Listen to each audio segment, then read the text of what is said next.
जेव्हा सुद्धा तुमचा धर्म आणि तुमचा देश विचारला जातो तर कुठल्या जातीत अडकून बसलो आपण. मी कुठल्याही राजकीय पक्षाचा वक्ता नाही, कुठल्याही राजकीय पक्षाचा नेता नाही. माझा पक्ष एकच आहे, तो म्हणजे स्वराज्य, आणि माझे मालक एकच आहेत, ते म्हणजे छत्रपती शिवाजी महाराज. पन्हा पडला, किती लोकांनी विचारलं हो, जाब लोकांना राजांचा किल्ला आहे, नाही विचारलं आपण. महाराजांची मूर्ती पडते, आमचं रक्त थंड पडतं. या बाप माणसानं 3 एप्रिलला शेवटचा श्वास घेतला. तुम्हाला माहिती आहे, कदाचित माहितीही नसेल, उभ्या आयुष्यात महाराजांनी कधीच कोणाकडे काही मागितलं नाही, कधीच मागितलं नाही. पण महाराजांनी जाताना एक गोष्ट मागितले, पन्हाळकर.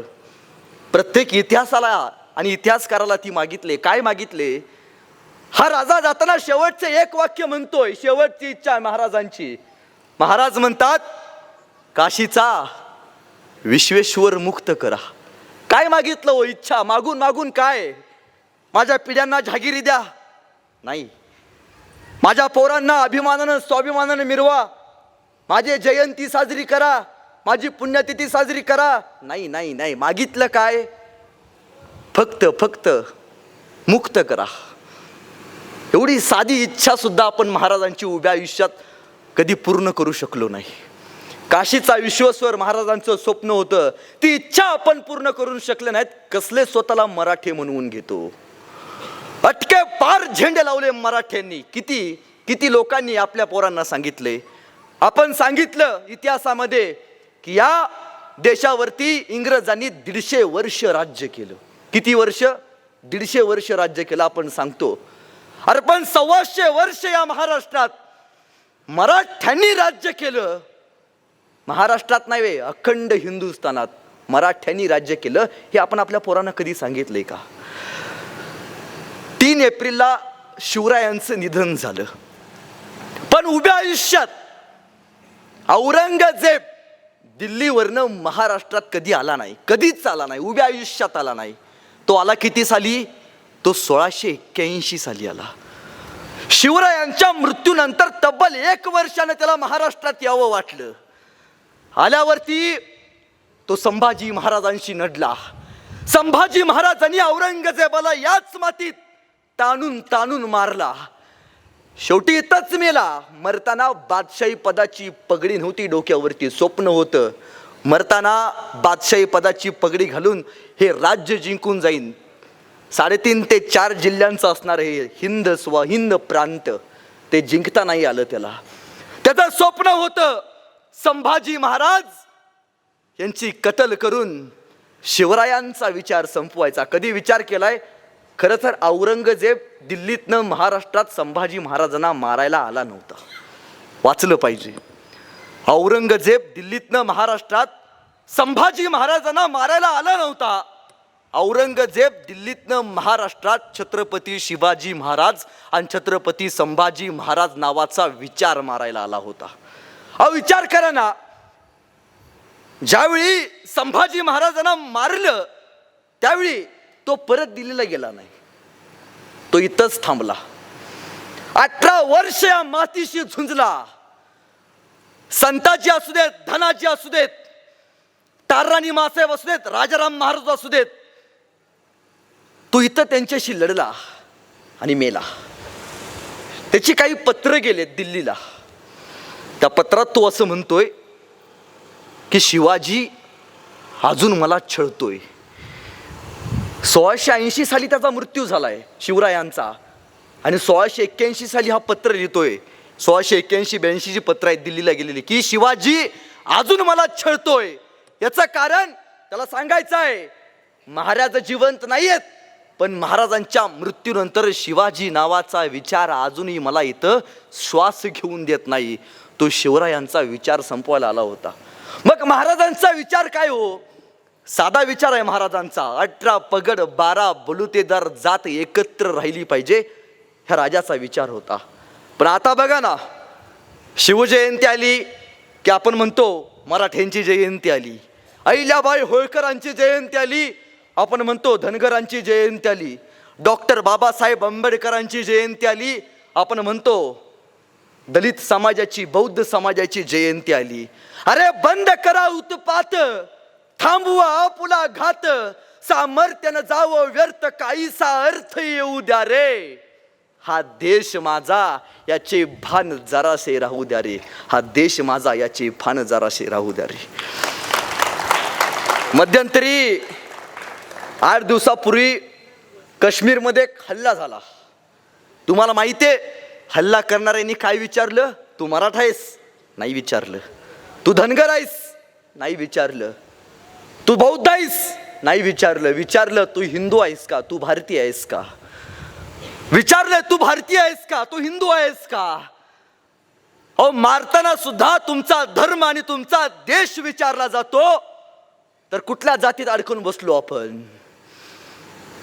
18 पगड 12 बलुतेदार जात एकत्र राहिली पाहिजे, हा महाराजांचा विचार आम्ही जगला पाहिजे. संभाजी राजांच्या नावाने एक शहर होतं औरंगाबाद नावाचं. त्या शहराचं नाव बदललं आणि त्या शहराचं नाव छत्रपती संभाजी नगर केलं. छत्रपती संभाजी महाराज की. हे जय म्हणणाऱ्यातल्या किती लोकांना माहिती आहे संभाजीनगर नावासाठी महाराष्ट्रातनं विरोध झाला. ज्या मातीत एका राजानं डोक्याच्या केसापासून पायाच्या नखापर्यंत चामडं सोलून घेतलं, अरे बोकुळ सोलावं तसं संभाजीराजांचं कातडं सोललं होतं आणि वरनं मीठ लावलं होतं. मासा तडपडावा तसा स्वराज्याचा छावा तडपडला होता. रडला नाही, झुकला तर अजिबात नाही, नडला. औरंगजेबाशी मातृभूमीच्या संरक्षणासाठी नडला. त्या संभाजीराजांच्या महाराष्ट्रात संभाजीराजांच्या नावाला विरोध झाला. मी तुमच्या भावासारखा आहे, या भावाचं एक वाक्य घेऊन जावा. पोरांनो, मारलं ज्यांनी संभाजी महाराजांना, मारलं ज्यांनी संभाजी महाराजांना, करून अत्याचाराचा कहर त्याच औरंग्याच्या नावानं वसवलं होतं एवढं मोठं शहर. अरे सळसळू द्या रक्त तुमचं, सळसळू द्या रक्त तुमचं. दाखवा पुन्हा एकदा जिगर आणि छाती ठोकून सांगा औरंगाबाद नाही तर छत्रपती संभाजीनगर, छत्रपती संभाजीनगर. अरे जब जब जब जब मराठे तलवार उठाएंगे, जब जब मराठे तलवार उठाएंगे, तब तब भगवा भी डोलेगा. जब जब मराठे तलवार उठाएंगे तब तब भगवा भी डोलेगा. शंभू राजा का नाम सुन के हर मराठों का रक्त भी खोलेगा. याद रखना एक दिन ऐसा आएगा, वो कब्र में छुपा औरंगजेब भी हर हर महादेव बोलेगा. वो कब्र में छुपा औरंगजेब भी हर हर महादेव बोलेगा. पहिल्यांदा सांगतो, टाळ्या वाजवल्या तर मनापासून वाजवायच्या, उगत टिकल्या वाजवल्या आणि टाळ्या वाजवायच्या नाही त्या. कारण तुमच्या सगळ्यांच्या टाळ्यांची दाद ही सुदर्शन शिंदेची जायदाद आहे आणि तुमच्या गावातनं ती घेऊन जाणार आहे. खरं तर बराच वेळ झाला आपण महाराजांचा इतिहास ऐकतोय, पण हे आलू कुठून हो? महाराजांचा इतिहास ऐकायचा म्हणजे काय करायचं? 395 वर्षापूर्वी एका शेतकऱ्याचं पोरग होतं, बाहेरच्या राज्यात नाही महाराष्ट्रात आलं. एका शेतकऱ्याला भेटलं आणि म्हणाला, असा कोणी माणूस आहे, असा कोणी माणूस आहे जो रयतेचं काम करतो? शेतकरी म्हणला, एक माणूस आहे. काय नाव त्या माणसाचं? त्या माणसाचं नाव शिवाजी राजा बर का. 12 वर्षाचं पोरग म्हणते, बाहेरच्या राज्यात आलेलं, एकदा एकदा मला महाराजांना बघायचं आहे. लय ऐकले, कुळवाडी भूषण आहे, शेतकऱ्यांच्या कष्टकऱ्यांच्या कामगाराला हात देतो, एकदा बघायचं आहे. तुला महाराजांना बघायचं आहे? हा होय, माझा राजा रायगडावरती राहतो. 12 वर्षाचं पोरग महाराजांना बघायला या डोंगरातनं त्या डोंगरात पळत पळत गेलं. अरे पात काटे टोचायचे, दगड टोचायचा, पाय रक्तबंबाळ व्हायचा, पण नाही, महाराजांना बघायचा. गेलं रायगडाच्या पायथ्याशी गेलं, त्याला भेटले महाराजांचे सेनापती, महाराजांचे पिये. सेनापती म्हणले, काय काम काढलंस? काय नाही जी, राजाला भेटायचं आहे. राजाला भेटायचं आहे होय तुला? हो होय जी. काय करतोस? काय नाही जी, गाणं लिहितो. उत्तम उत्तम, कविता लिहितो. गाणं लिहितोस? होय. कविता लिहितोस? होय जी. अरे मग आमच्या शिवाजी राजावरती एखादं सुंदर असं गाणं लिहिलं असशील की? नाही बा म्हणला, ध्यानातच नाही राहिलं. मग तू एक काम कर, रायगडाच्या पायथ्याशी जा, 10 दिवस थांब आणि महाराजांवरती एक सुंदर असं गाणं लिहि. पिये महाराजांशी, चायपेक्षा किटली गरम. काय दावल्याशिवाय काय पासच होत नाही. ते खाली गेलं पोरग.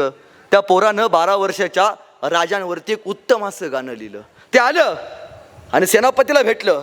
सेनापती, राजावरती उत्तम असं गाणं लिहिलंय. सेनापती म्हणलं ऐकव.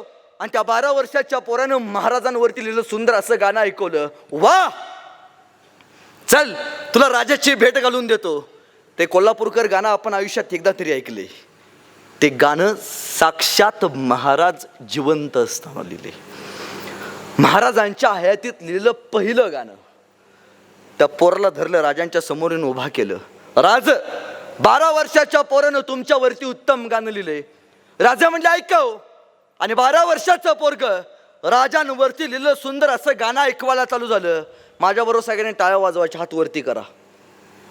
आणि ते 12 वर्षाचं पोरग म्हणतंय, इंद्र जबी जंब पर बाळ वसु वंब पर रावण सर दंब पर रघुकुल राजे पौन बारी वाह पर संबुरती नाह पर जोस स बाह पर राम द्विज राजे दावा द्रुंड पर चित्ता मृग झुंड पर भूषण वितृंड पर जैसे मृग राजे तेज तम अंस पर कन्न जिमी कंस पर योमल छबंस पर शेर शिवराजे शेर शिवराजे शेर शिवराजे.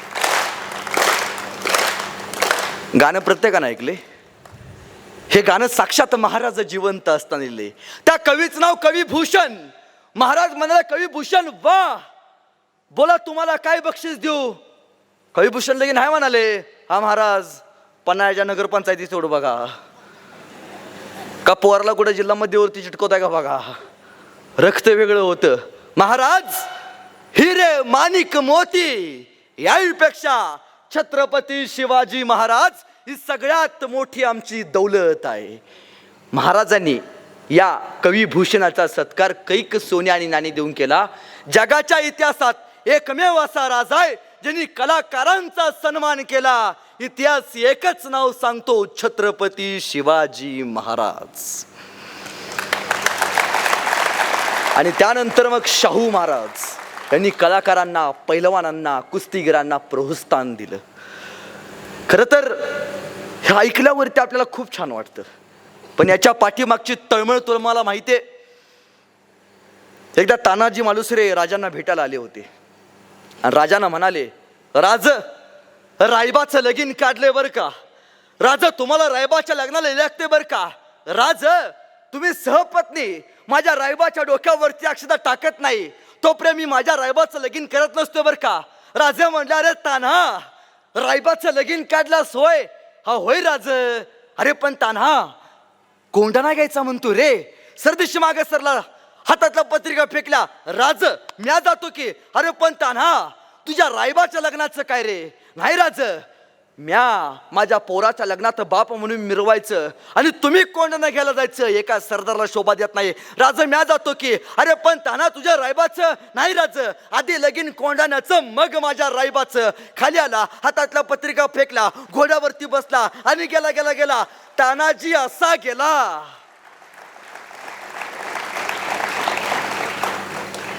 घड आला पण सिंह गेला. असा गेला असा गेला, राजांचा सिंह म्हणून मेला. हे ऐकायला भारी वाटतं. तो शिवा नाभिक समाजाचा होता, तुमच्याच भागातला. शिवा चालला राजांच्या भेटीला. राजांना म्हणाला, याच पन्हाळ्यावरती, राज, एकदा संधी द्या राज. आजपर्यंत शिवा काशी धावी म्हणून लय फिरलोय राज. एकदा संधी द्या. शिवाजी राजा म्हणून मरतो राज. एकदा शिवाजी राजा म्हणून मरायची संधी द्या राज. आमचे बाजी काका ह्याच घोडकिंडीत समर्पित झाले. लाख मेले तरी चालतील, लाखाचा पोशिंदा मात्र जगला पाहिजे राज. हा इतिहास अनेकांच्या अंगावरती शहारे उभा करतो. पण आतापर्यंत नाण्याची एकच बाजू ऐकली. नाण्याची दुसरी बाजू कधी कोल्हापूरकर ऐकली का. प्रत्येक इतिहासाला नाण्याच्या 2 बाजू असतात. पहिली बाजू जी आपण आता ऐकली. दुसरी बाजू म्हणजे या हिंदुस्थानात असा एक राजा होऊन गेला ज्या राजाला 14 वर्ष वनवास भोगावा लागला. त्या राजाचं नाव म्हणजे प्रभुश्री, बोलायचं प्रभुश्री राम. आपण अभिमानानं सांगतो, इतिहासानेही सांगितले. पण रामाबरोबर रामाची पत्नी सीतेला सुद्धा 14 वर्ष वनवास भोगावा लागला. किती इतिहासकारांनी सांगितले. नाही सांगत. रामाचा भाऊ लक्ष्मण भावासाठी 14 वर्ष वनवास भोगला. पण लक्ष्मणाच्या बायकोची कुठली सुद्धा चूक नसताना लक्ष्मणाशिवाय तिला 14 वर्ष वनवास भोगावा लागला. हे किती लोकांनी सांगितले. नाही सांगत आपण. नाण्याची दुसरी बाजू म्हणजे काय विचार करा कोल्हापूरकर. ज्यावेळी तानाजी मालुसरे लढायला चालले, अरे पोरला हळद लागले, मंडप सजलाय आणि नवरा म्हणतोय लढायला जायचं, काय वाटलं असेल एका बायकोला.